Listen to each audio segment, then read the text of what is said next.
Բարև ձեզ սիրելի հայրենակիցներ, աշխարհասփյուռ հայություն, հայոց աշխարհաժողով հաղորդաշարի հերթական ինչ անել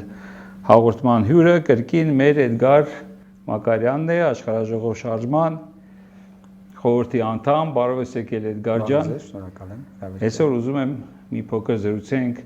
հայ առաքելության մասին, աստոնախախնամության, մեր հայերի ընդհանրապես ով է հայը, որտեղ մեր պատկերացումները եւ ընդհանրապես մեր պատմությունը հայի մասին երբ որ խոսում են նույնիսկ Պուշկինի այն խոսքերը որ մեջ բերում են անում ընդհանրապես խոսում այն մասին որ հայը եղել է բարի, հայը եղել է արարող, հայը եղել է խաղաղության կրող, հայը եղել է ստեղծագործ, հայը ունեցել է մշակույթ, հայը եղել է ազնիվ եւ կա ազնիվ Եվ եթե եղել է, ուրեմն կա, եթե այդ բոլոր նշածս ուրեմն ասածներին չի համապատասխանում, ուրեմն պետք է ինչ-որ միտեղ, ինչ-որ մի խախտում եղած լինի։ Որտեվ հայի բնութագիրը ընդհանրապես նույնիսկ եթե խոսում են, որ հայը ժամանակին առևտուրը, մեծ ամբողջ առևտուրը աշխարհի Հայաստանի միջոցով արվել եւ բնականաբար առևտրականների մեծ մասը եղել են նաեւ հայերը, Բայց նույնիսկ այդ ժամանակվա գրառումներից եւ պատմական ուրեմն մեջբերումներից եւ այլից տեսնում ենք, որ հայի հետ գործ ունենալը նշանակում է գործ ունենալ ազնվության հետ։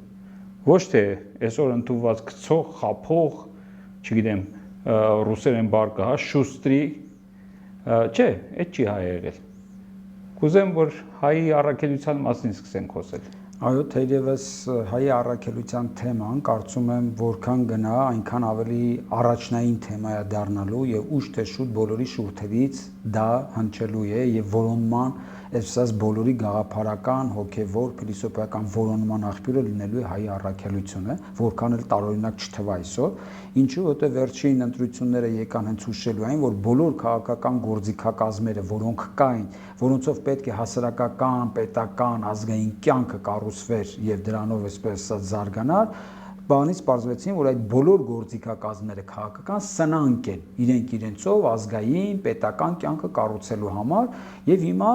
Եթե դա սնանկ ճանապարհ է, այդտեղ լուծում չկա, այդտեղ ճանապարհներ չկան, ուրեմն բոլորի որոնման հայացքը պետք է հառի մեկ այլ տեղ։ Եվ այդ մեկ այլ տեղը ոչ այլ ինչ է, եթե ոչ հոգևոր ակունքները, արմատները եւ հայի առաքելության հիմնարար որոնման աշխատանքները։ Եվ այս առումով փառք Աստծո մենք աշխատություններ ունենք գրած, որտեղ մեր կյանքի տեխնանքը, ճկնանքը եղավ հենց այս որոնումների տիրույթը, եւ նույնիսկ բանաձևում բերեցինք, այսպես ասած, եւ դասակարգեցինք հայի առաքելության այդ բանաձևի տրամաբանության մեջ ինչպիսի հազարամյակային փուլեր է անցել եւ ինչպիսի հազարամյակային փուլեր էլ դեռ պետք է անցնի։ Այսինքն մենք հայի առաքելության այս գեր հարցադրումը որ բերում ենք ցույց տալու ով էր հայը եւ ամենակարևորը այդ հիմքի վրա, այդ քաղաքակրթական հիմքի վրա ցույց տալու ինչպիսին է լինելու հայը 21-րդ դարում, 3-րդ հազարամյակում, ինչպիսի է սոցիալ-հասարակական հարաբերություններ պետք է ձևավորեն այդպիսի հայերը 21-րդ դարում, 3-րդ հազարամյակում, հետեւաբար ինչպիսի պետականակարգություն պետք է ձևավորեն հայերը այդպիսի սոցիալական հարաբերություններով 21-րդ դարում, 3-րդ հազարամյակում։ Այսինքն գեր հարցադրումների պատասխանն ենք որոնել եւ փորձում ենք գտնել սահմանել հենց հայի առաքելության մեջ։ Իսկ մենք ինչ ենք ասում, որ հայի առաքելությունը ամենակարևորը որպես բանաձև տալիս ենք հետեւյալ, այսպես ասած, սահմանումով, որ հայը կանչված է եւ կոչված է ընդունելու եւ վկայելու Աստծուն։ Ինչպես որ դա արեցինք 4-րդ դարի սկզբին, եւ դրանից առաջ հայտնահապետն արեց, անշուշտ դրանից առաջ եթե մենք էլի գնանք նայենք, հա, կբացատրենք այդ թագավորը իր նամակով Հիսուսին։ Գնանք փուլերը կնայենք եւ այդ փուլերն էլ ինչ-որ տեղ կբացենք իրենց խորհրդանշական այսպես սահմանումներով, անուններով եւ տրամաբանական զարգացումներով։ Հիմա մենք ասում ենք, որ ինչ է նշանակում ընդունել եւ վկայել Աստծուն։ Դա նշանակում է ամենից առաջ ճանաչել եւ կայացնել Աստծո կամքը։ Իսկ սա ինքն իրենից ինչ է ներկայացնում, սա ինքն իրենից ենթադրում է, որ ամենից առաջ պետք է որոնես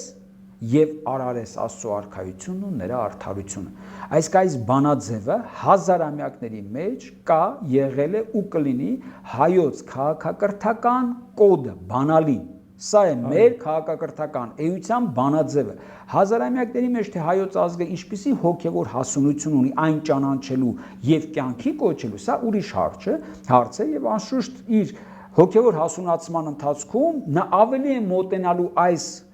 բանաձևի, այսպես յուրացմանը, ներծծմանը եւ ըստ այդմ նաեւ իր սոցիալ հասարակական եւ պետական կյանքի կայացմանը։ Հեռանալով այս բանաձևից հայը դադարում է հայ լինելուց։ Նա կարող է դառնալ ձեր ասած ամենաշուստի, ամենախափող, ամենախափեպա, բոլոր խափեպաներից ավելի խափեպա, բոլոր շուստիներից ավելի շուստի, որտեղ ինքը կորցնում է իր կյանքի բուն նպատակը եւ այդ նպատակից բխող իմաստը։ Այսինքն առաքելություն է։ Այո, իր առաքելությունը, դա հրեայից կարող ավելի լավ այսպես ասած հրեայել լինի, չգիտեմ, թուրքից էլ ավելի բետա թուրք լինի եւ այլն, բայց դավաճանի հայի ինքնությանը եւ հայի էությանը։ Հետեւաբար դաթարը տեսակով գոնե գենետիկորեն ծագումնաբանորեն հայ է, բայց իր էությամբ, իր բովանդակությամբ, իր ինքնութենականությամբ դաթարում է հայ լինել։ Ես մի փոքր պետքա չհամաձայնվեմ, քանի որ շատ եմ համոզվել, վերջերս շատ խորը ուսումնասիրում եմ այս հարցը եւ երբ որ գենետիկորեն հայ է, նա ուղղակի չի գալիս այդ քո ասածին։ Այսինքն նա խաբեությունը չի ընդունում, նա ստրկությունը չի ընդունում, նա ուրեմն դավաճանությունը չի ընդունում, իրականում չի ընդունում։ Եվ երբ որ ուսումնասիրում ես, սկսում ես ուսումնասիրել, թե որտեղից բա է հայի մեջ, ես հիմա բաժանում եմ հայախոսերի եւ հայերի։ Իհարկե ժամանակի ընթացքում շատ խառնվեց եւ այլն, բայց միևնույն է հայի գեները ուրեմն ավելի հզոր են եւ ժամանակի ընթացքում ինչպես խառնվել են, այնպես էլ մաքրվել են շատ դեպքերում։ Բայց հենց որ տեսնում ես սրիկայություն, բառից բուն իմաստով ես ուսումնասիրել եմ մի քանի օրինակներով, գնացել եմ տեսել եմ, որ նույնիսկ խոստովանություն եմ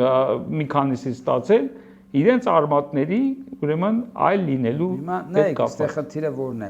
Ուրեմն ձեր ասացի մեջ դրամաբանությունը հետևյալում է, որ հատուկ այդ մարդիկ, խառնածին մարդիկ կամ այլոտար արուն ունեցող մարդիկ կարող են քաղաքական դաշտում, սոցիալ հասարակական կյանքում ներդրվեն հատուկ շեղելու համար քո սոցիալ հասարակական վարքագիծը, այլ վարքագիծ, այլ կոդեր թելադրելով։ Բացի այդ, աշխարհին ցույց տալու, թե ինչ վատը կարող է։ Դա այսինքն կարող է ծրագրավորված, նպատակավորված, թիրախավորված գործընթաց լինել, բայց դա չի նշանակում, որ բոլոր նրանք, ովքեր հայի արուն ունեն, հայի գենետիկ մտածողություն նույնիսկ ունեն, իրենք էլ չհետևեն այդպիսի վարքագծին, որտեղ երբ որ այդ լոկոմոտիվը գնում է, հետևից իր շարասյուններին տանում է։ Այսինքն այստեղ այդ պանսիոնար փոքրամասնությունը թելադրող է դառնում մնացածին, ով իր հետևից քաշում տանում է 3 միլիոն կլնես, 10 միլիոն կլնես, թե 100 միլիոն կլնես, այլևս էական չէ, ինքը տանում է դրան, որովհետև ի՞նչն է այստեղ էականը։ Առաքելությունը ոչ այլ ինչ է, եթե ոչ կյանքի նպատակի եւ իմաստի սահմանման կարևորագույն բարձրակետ։ Այսինքն ինչ իմաստ ու ինչ նպատակ ես դնում քո անձնային եւ ազգային հավաքական եւ պետական որպես արդեն ինստիտուցիոնալ համակարգի հիմքում, ո՞րն է այդ նպատակը։ Եթե մենք հեռացել ենք, այսինքն ինչ է նշանակում վկայել եւ ընդունել եւ վկայել ասուն այդ բանաձևից եւ որդեգրվել ենք մեկ այլ քաղաքական բովանդակության, որ չկա Աստված, եթե չկա Աստված, ուրեմն կարելի է ամեն ինչ, եթե կարելի է ամեն ինչ, հետեւաբար յուրաքանչյուր նպատակ ընդունելի է, եթե յուրաքանչյուր նպատակ ընդունելի է, ուրեմն նպատակն արդարացնում է միջոցները, այդ օգտապաշտական բանաձևով ապրել դառնում է կենսակերպ։ Եթե դա է մեր կյանքի նպատակը եւ իմաստը, հետեւաբար մարդը մարդուն կամ հայը հային այլևս եղբայրակից չէ, այլ գայլ։ Մարդը մարդուն գալ, որտեղ գործում են արդեն ջունգլիական օրենքները։ Եթե գործում են ջունգլիական օրենքները, ուրեմն ես պետք է իմ անձնական երջանկությունը կառուցեմ ինչ-որ մեկի դժբախտության հաշվի։ Ինչը տեղի ունենում Հայաստանում վերջին 30-35 տարվա մեջ, այսինքն պետականակարգության այդ մոդելը, որ մենք դրեցինք, մենք նախ սա թելադրված մոդել էր, որովհետեւ մենք հենց գնանք այդպիսի ուղով եւ երբեք սեփական քաղաքակրթական կոդերը, էութենական կոդերը չճանաչենք։ Իսկ ինչ է նշանակում ճանաչել էութենական կոդերը։ Մենք անգամ այս առիթով ասել ենք, որ այդ կոդերը որպես քաղաքակրթական կոդեր, իրենք պետք է ռեալիզացվեն սոցիալ հասարակական կյանքում։ Սոցիալ հասարակական կյանքում իրենք ռեալիզացվելու դեպքում ձևորում են համապատասխան մշակույթ։ Եվ այդ համապատասխան մշակույթը մենք անվանում ենք արդեն ոչ թե քաղաքակրթական էություն, այլ մշակութային ինքնություն։ Իսկ մեր մշակութային ինքնությունը դրսևորվում է, մեկ անգամ ասել եմ, նորից կրկնենք, ընտանեկան մոդելի մեջ։ Այսինքն այդ ընտանեկան մոդելը կլինի 5 հոգանոց, կլինի գերդաստանային մի քանի տասնյակ հոգանոց, համայնքային, վերջում կլինի ազգային պետական, ինքը այդ նույն մոդելի մասշտաբային մեծացումն է։ Եվ եթե ավելի մեծ ստացես այդ մասշտաբը աշխարհասփյուր հայության մակարդակով, ինքը ոչինչով չպետք է տարբեր, ուղղակի մասշտաբների տարբերությամբ։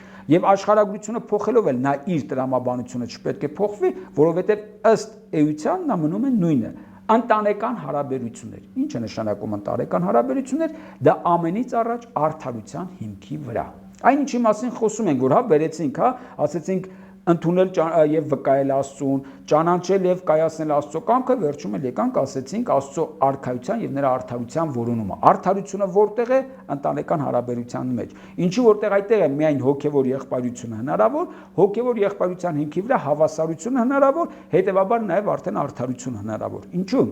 Որտեղ ասում ենք, որ ընտանեկան մոդելը ոչ այլ որտեղից է գալիս, եթե ոչ Սուրբ Երրորդությունից։ Այսինքն տեզերական ոգեղեն առաջնային ինքնագո ընտանիքը դա Աստվածային Սուրբ Երրորդությունն է, որտեղ Աստված, Հայր Աստված իր բոլոր որակները, անձնային, ոգեղեն եւ այլ որակները կիսում է Սուրբ Երրորդության մյուս երկու անձերի Որդու եւ Սուրբ Հոգու է։ Այսինքն սա այն կատարյալ մոդելն է, որից հետո այդ կիսվելու, բաժանվելու բանաձևը ամբողջ համայն արարված տեզերքի մեջ գնում, տարածվում է, դա կլինի Աստծո սերը, դա կլինի Աստծո փառքը, դա կլինի, չգիտեմ, Աստծո ողորմածությունը, կլինի Աստծո ներաղամոտ, որ որակն ուզում եք Աստծո վերցեք, բաժանվում, մինչև մեր պես սովորական մահկանացու մարդիկ, որպեսզի այդ բաժանման ձևաչափով այդ ընտանեկան հարաբերությունների, որտեղ ընտանիքը արդեն ոչ միայն Աստվածային Սուրբ Երրորդություն, այլ իր արարած համայն տեզերքը իր ամբողջության մեջ, այդ թվում յետադենք երկիր մոլորակ այդ տեզերքի մի մաս, երկիր մոլորակի վրա հայոց ազգը որպես մարդկության, հայոց ազգն էլ արդեն այդ ընտանեկան հարաբերությունների ձևաչափով ապրող, այն ճանաչող եւ ռեալիզացնող։ Եվ միայն այս տարբերակով է հնարավոր այդ հոգեվոր եղբայրությունը եւ Աստծո արքայությունը։ Հիմա ինչու է սա կարեւոր այդ առաքելության որոնումը։ Որտեւ քաղաքական այդ իմ ասած 200-300 տարվա ընթացքը, որը աստվածամերժության հիմքի վրա էր, աստվածամերժության հիմքի վրա մենք տեսանք, որ նպատակը արդարացնում է միջոցները, եթե այդպես ուրեմն ջունգլիական օրենքներն արդարացվեն, ուրեմն ես պետք է որպես հայ մարդ իմ երջանկությունը կառուցեմ մեկ այլ հայ մարդու դժբախտության հաշվին, ինչը տեղ ունեցավ։ Եվ սա ծնեց սոցիալական շատ վառ է այսօր։ Եվ դա դրսևորվեց սոցիալական անարդարության տեսքով։ Եվ այդ սոցիալական անարդարությունը ինչի է այստեղ կարևոր, որովհետև հայ մարդը իր ենթագիտակցության մեջ, իր բազմազարամյա մշակութային ինքնությամբ ապրել է ընտանեկան մոդելին համարժեք։ Հիմա ընտանեկան մոդելը, երբ որ ինքը գիտի պետք է կիսվի իր համայնքի մեջ, իր ընտանիքի մեջ, իր գերդաստանի, հիմա տեսնում է, որ չէ, ալան թալանի ժամանակ է, բոլորը գողանում են ու ինքը սոված է մնում։ Եվ տեսեք, այս հունիսի 7-ը նույնիսկ ինքը այդքան կարևոր չի, իր երեխաները սոված են մնում եւ դա արդեն հունիսի 7-ի ընտրությունները ամենաաղաղակող դրա փաստեր, ինչ առումով։ Այսինքն կար տոտալ դավաճանություն, հա, Արցախ աշխարհ կորցված եւ այլ, չթվարկեմ, էլ էս բոլորը գիտենք, բայց ժողովրդի հսկայական մի զանգված գնում ձայն է տալիս այդ դավաճանությանը միայն այն բանի համար, հա, այդ հակակշիռը դնելով, որտեղ իր համար մյուս թևը ասոցացվում էր սոցիալական անարդարության աղբյուրի հետ, այսինքն սոցիալական անարդարության պատճառը այստեղ էր տեսնում։ Բայց այստեղ արդարություն էր տեսնում։ Չէ, արդարություն չէր տեսնում, բայց ինքը մերժում է այն, ինչը իր համար 30 տարվա մեջ ծնել է այդ սոցիալական անարդարությունը։ Էդգար ջան, այսօր ես նկատում եմ, որ մարդիկ իրենց սոված լինել ամեն ինչ մի կողմ են դրած։ Ուրախանում են ընդամենը տեսնելով, որ ինչ որ մեկին վատ բան ձերբակալում է, սպանում են, ենթագիտակցորեն ընդունում են, որ իրենց դժբախտությունների 30-ամյա պատճառը հենց այդ մարդիկ են, որոնք այդ ընտանեկան հարաբերությունները չպաշտպանեցին, չպահեցին 30 տարվա մեջ։ Հիմա գնանք ուրիշ տեղ, որն է լուծումը։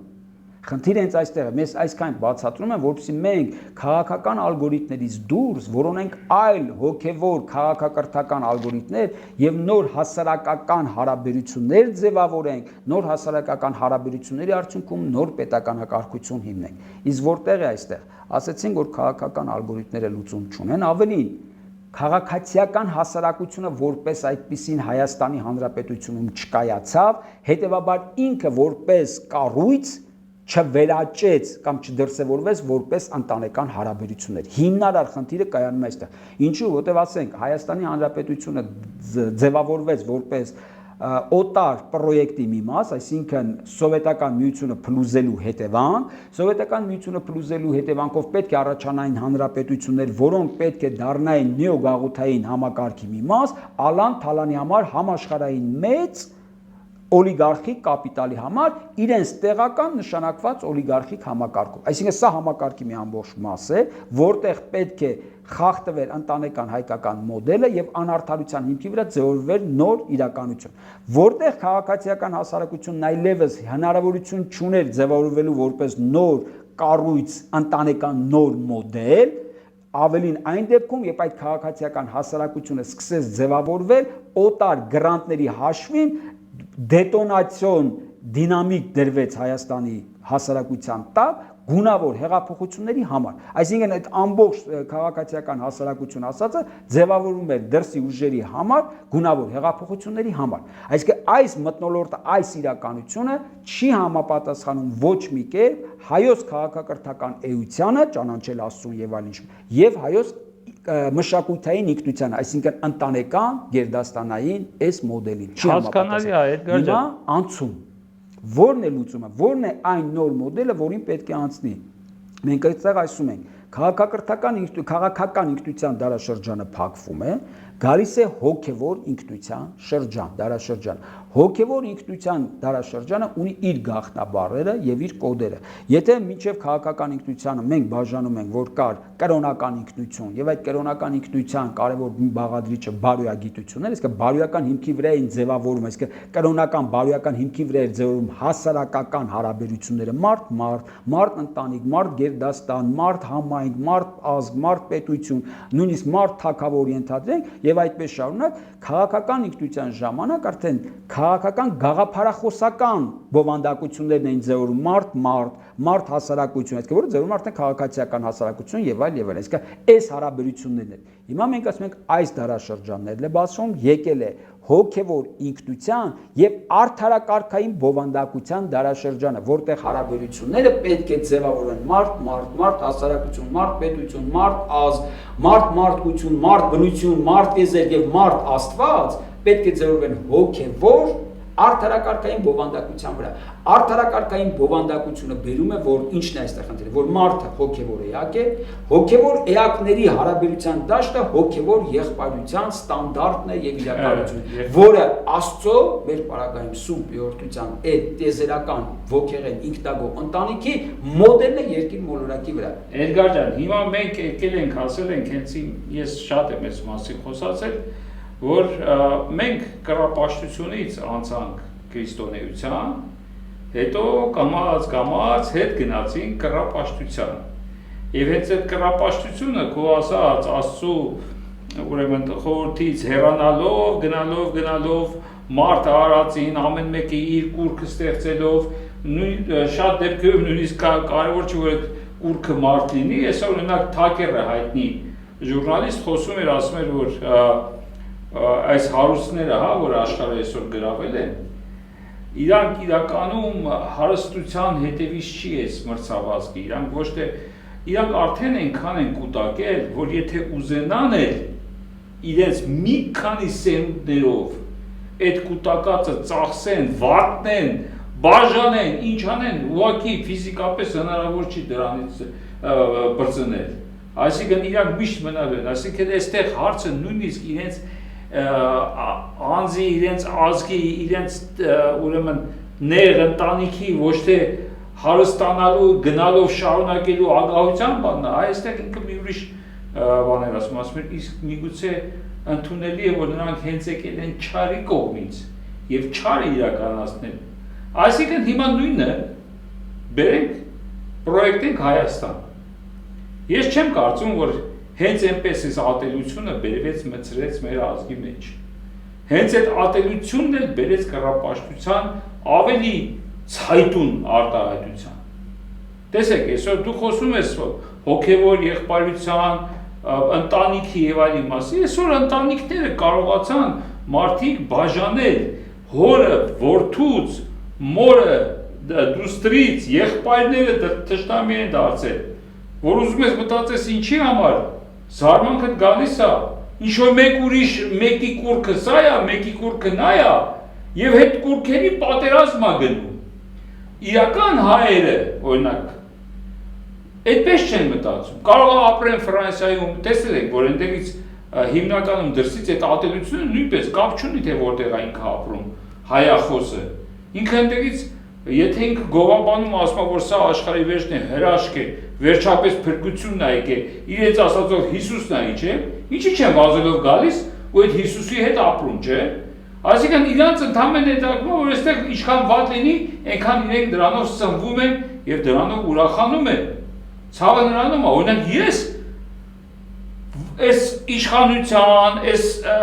ձևավորված այս տեսակի հետ չունեմ ոչ մի ընդհանուր բան, բայց միևնույն է չեմ կարողանում ատելությունով, ես չեմ ցանկանում տեսնել արյան ծովի մեջ իրենց խեղդված, իրենց երեխաներին եւ այլն, իմ մոտ ընդհանրապես մտահոգությունը իմ սերունդների, իմ երկրի, իմ ազգի չէ, վիճակն է։ Ես դից եմ մտածում, չեմ կարող ույս եմ մտածել։ Եվ եթե հայ առաքելության մասին են խոսում, իրական հայերը այսօր կարող են իրականում կարող ես ապրել, խնդիր չունենալ։ Քարվաճառը հանձնեցինք,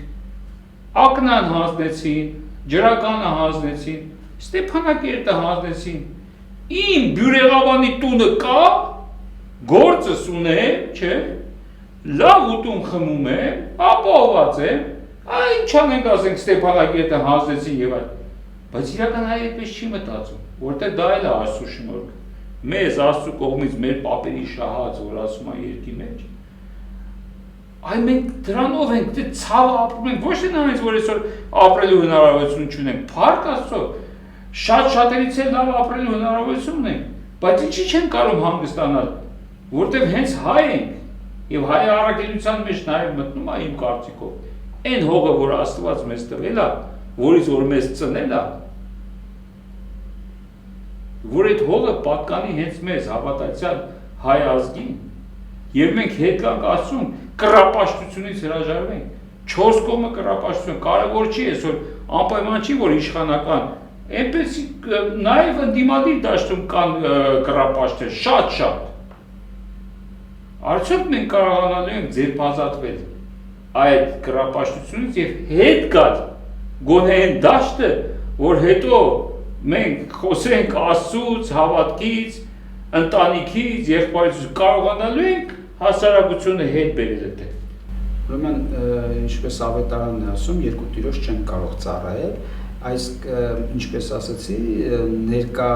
պետականակարգությունը, որ մենք դրեցինք նոր իմաստի, նոր կյանքի նպատակի, դա ընդհանրապես սահմանում է հետևյալ կերպ, որ մենք մեր կյանքի իմաստը մամոնան է,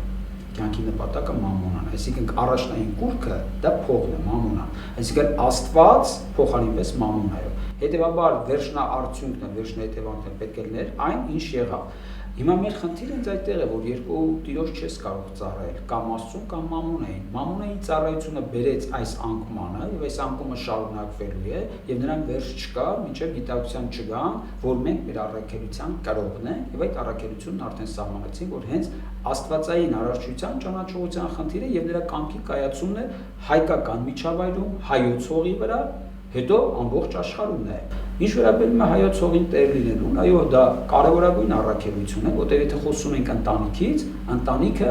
է տան գույցը։ Հայոց վերնաշխարհը հայոց տունն է, հայոց ազգը այդ տան ապրող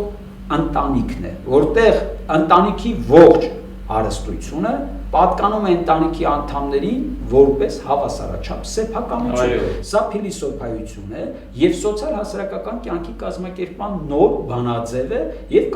կացուցաձևային նոր մոդել, ինչի մասին մենք խոսում ենք եւ ասում ենք, որ գնալով արդարապետության դա ուղղակի լոզունգ չէ, դա ուղղակի երազանք չէ, այլ սոցիալ-հասարակական կյանքի կազմակերպման կոնկրետ բանաձև, որտեղ ազգային հարստությունը ազգային սեփականություն է, համայնքային հարստությունը համայնքային սեփականություն է, հանրային ծառայությունների ոլորտը, որտեղ ողջ ազգաբնակչությունն է օգտվում, նույնպես դրա օգուտները հանրային սեփականություն են, ել չենք ասում նաև համացանցային տիրույթում այնպիսի մեծ գլոբալ ցանցերը, որոնք կարող են ստեղծվել եւ դրանցով նորից օգտագործվել հանրապետության կամ հայության ողջ ազգաբնակչությունը աշխարհում է, նորից դա ազգային սեփականություն է եւ այսպես շարունակ։ Այսինքն ստեղծվում է նոր կացութաձևային սեփականության նոր տեսակ, որտեղ 3 միլիոն հայությունը, եթե Հայաստանի պետականության մասին ենք խոսում կամ Հայաստանի արդարապետության մասին ենք խոսում, սեփականատերն է իր ազգային, համայնքային, հանրային ողջ կարողությունների։ Իր հավասարաչափ բաժնեմասերով եւ ստացվող եկամուտներով, ավելացող եկամուտների արդյունքում նորից ավելացվող իր համաչափության չափով իր բաժնի մասով։ Այսինքն սա մի նոր մոդել է, որտեղ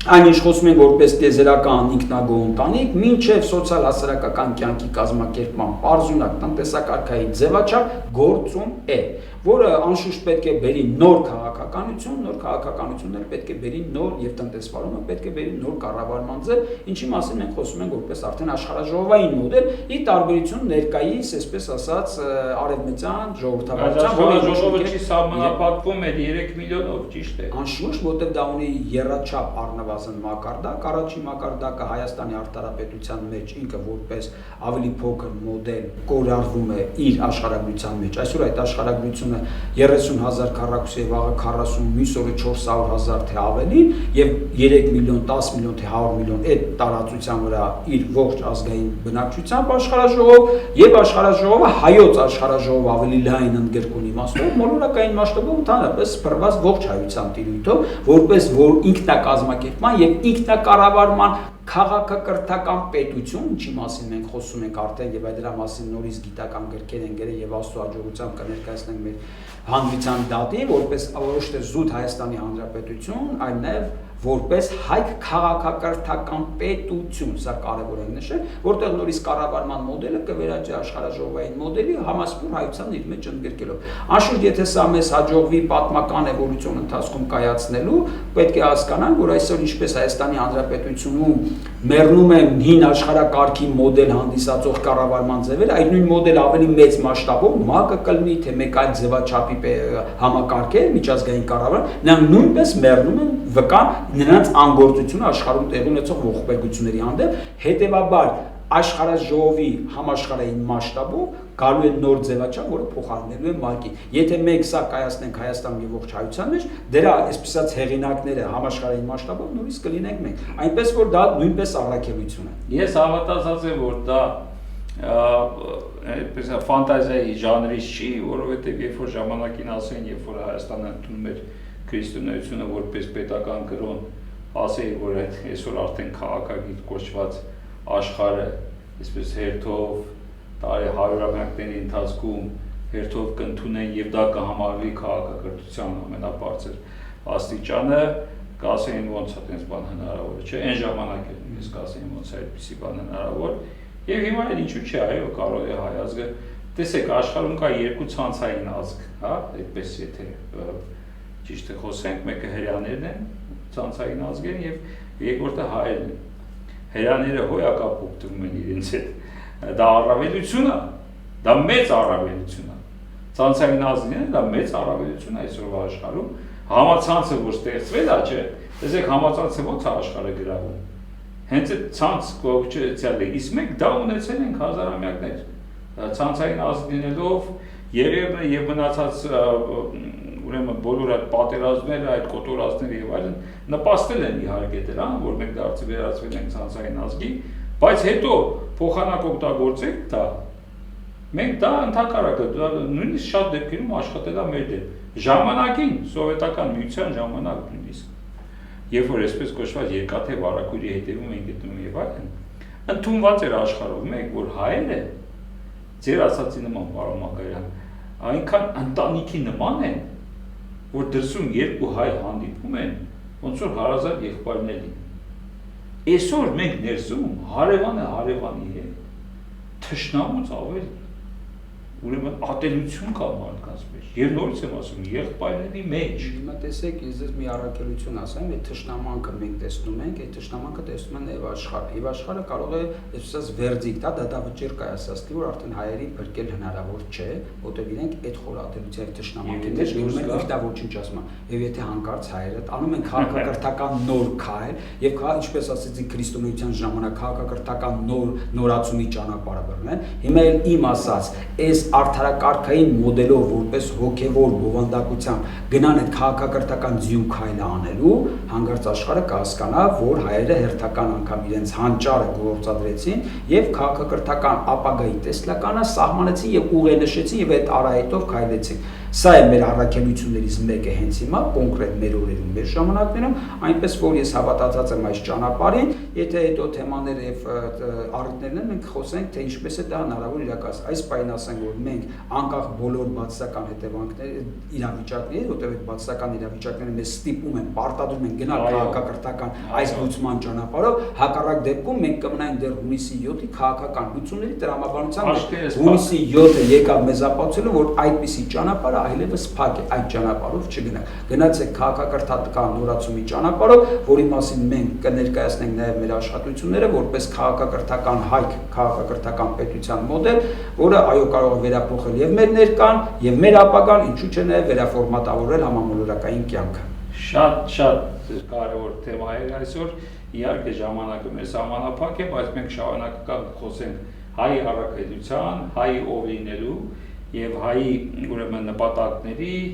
եւ Աստծո կամոք կհասնենք մեր նպատակներին, կհասնենք չի նշանակում որ ես պետք է հասնեմ։ Մենք միշտ այնքան կար ժամանակ ենք դնում մեր առաջ։ Եթե մենք մյուս անգամ խոսենք հայի առաքելության ինչի մասին խոսում են փուլերը, քանի հազարամյակ մեկ ինչպիսի փուլերով է այդ նորացումը կայացնում։ Մարդիկ ասում են, բայ այսօր, եւ վաղ ախպեր, ես շաբաթ կլինի, եկող ամիս կլինի, հենց դրա համար էլ ոչ մի բան չի լինում, որտեղ մենք այնքան կարճ ենք մտածում։ Իսկ տեսեք, նույնիսկ մեր թշնամիները ինչ երկար են մտածում։ 100 տարի առաջ այն ինչ որ հիմա տեղի ամենում, իրենք գրել են որպես ծրագիր եւ նպատակասլաց գնում են։ Իսկ մենք նույնիսկ այս ձեր ասած այդ